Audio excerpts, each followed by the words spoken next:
คลิปนี้จะพาน้องอ้อยและน้องก๊อฟเพิ่นไปออกงานเนาะคือไปงานออกกำแอน้อยเนาะทุกคนพอดีเพิ่นมายามพอตู้ก็เลยชวนเพิ่นไปออกงานนำเนาะทุกคนตอนนี้พวกเราก็กำลังย่างเนาะกำลังย่างไปงานเนาะทุกคนตอนนี้เราก็กำลังเตรียมจะเข้าไปแล้วเนาะหลังจากนั้นเราก็ย่างไปเลยแล้วนี่ก็คือผู้สาวตอนรับบันเซินก็เลยเย็นเบียร์มาแล้วก็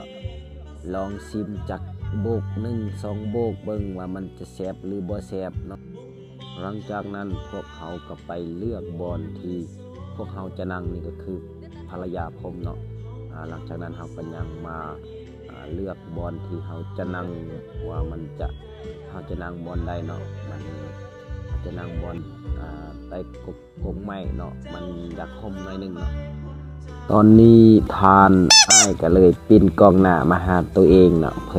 เพื่ออยากเสนอหน้าตาแด่อันหล่อล้ำของเพิ่นนี่นะหลังจากนั้นเจ้าของงานเพิ่นก็มาทักทายน้องอ้อยเนาะหลังจากนั้นเราก็เอาข้าวจำเบียร์กินอ้อยแซ่บหลายตัดภาพมาตอนเมาตอนนี้ก็ตอนแรงแล้วเนาะแกสุดออกงานออกแล้วก็โคโยตี้เลยบัดนี้เต้นเลยบัดนี้ดิสโก้เบิ่งแอลออนโยโย